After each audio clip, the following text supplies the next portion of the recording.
ওই এলাকায় আছে। তো তথ্য প্রযুক্তির মাধ্যমে আমরা কনফার্ম হলাম যে এই এলাকার আশেপাশেই আছে। তাৎক্ষণিকভাবে আমাদের ঊর্ধ্বতন কর্তৃপক্ষের সিদ্ধান্ত অনুযায়ী আমরা গাড়ি নিয়ে দ্রুততম সময়ের মধ্যে আমরা ওই জায়গায় অবস্থান নিই এবং আমরা ওই জায়গায় গিয়ে আসামি প্রাপ্ত হয়ে আসামিকে জিজ্ঞাসাবাদে আমাদের যে জায়গায় সে রাখলো যে জায়গা আমরা দেখানো হয় এবং তার উপস্থাপন মধ্যে আমরা সেখান থেকে মুক্তিটা উদ্ধার করি এবং আসামিকে গ্রেপ্তার করি। আমি এক করে একসাথে বললাম এই যে প্রশাসক কর্মকার সে যে মুক্তিটা নিয়ে গেল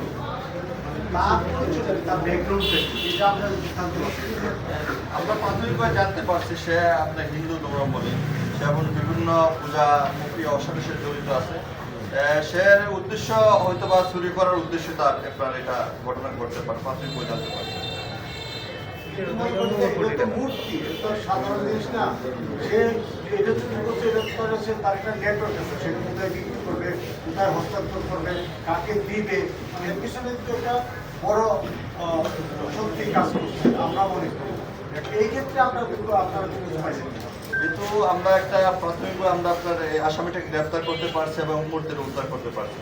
এই ঘটনার সাথে যে আরো কোনো চক্র জড়িত থাকে এই বিষয়টা আমরা তদন্ত করে আমরা আইনের আওতায় নিয়ে আসবো। নারী ষড়যন্ত্র আরেকটা প্রশ্ন, সেটা হলো যে আপনারা কি এইসব কোনো বিষয়ে জানতে পারছেন কিনা? এখন তো এই সময় বাংলাদেশের রাষ্ট্রের জন্য দাম পর্যন্ত কথাবার্তা নাই উদ্দেশ্যমূলকভাবে ব্যবহার করছে কিনা বা করছে কিনা। আমাদের কাছে প্রাথমিকভাবে মনে হচ্ছে যে এই ধরনের কোনো ঘটনা না, যে আপনার এই বিষয়টাই ছিল খুবই উদ্দেশ্য করা যায়। সাম্প্রদায়িক সম্প্রতি অন্য কোনো ঘটনা আমাদের কাছে মনে হচ্ছে না, প্রাথমিকভাবে সেফ একটা চুরির ঘটনাই মনে হচ্ছে। আর্থিক মূল্য কত হতে পারে? আপনার পুরোহিত যে এখানে দাবি করছে 1 কোটি টাকা তারা দাবি করছে পুরোহিতের ভাষ্যমতে।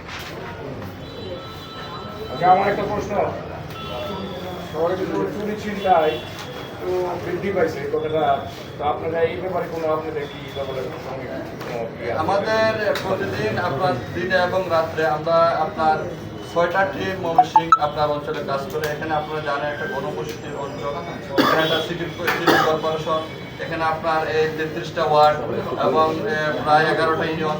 এই আমাদের যে জনবল আছে এগুলোতে আমরা শৃঙ্খলা আমরা আপনার দরকার আমরা করতেছি এবং আরও আপনাদের যদি এই ধরনের সুনির্দিষ্ট কোনো চুরি চিন্তার ঘটনা আমাদের তথ্য দিলে আমরা তাৎক্ষণিকভাবে ব্যবস্থা নেব এবং আমাদের ঊর্ধ্বতন কর্তৃপক্ষ খুব সজাগ এবং তারা প্রত্যেকের নির্দেশনা যে আপনার গত 5 তারিখের ঘটনার পর থেকে যে কোনো জায়গায় যে কোনো ঘটনা ঘটে আমরা সেবামূলক আমরা প্রতিষ্ঠান হিসেবে আমরা সবাই রেসপন্স এবং মোবাইলে আমরা এখন শুরু করে থাকি।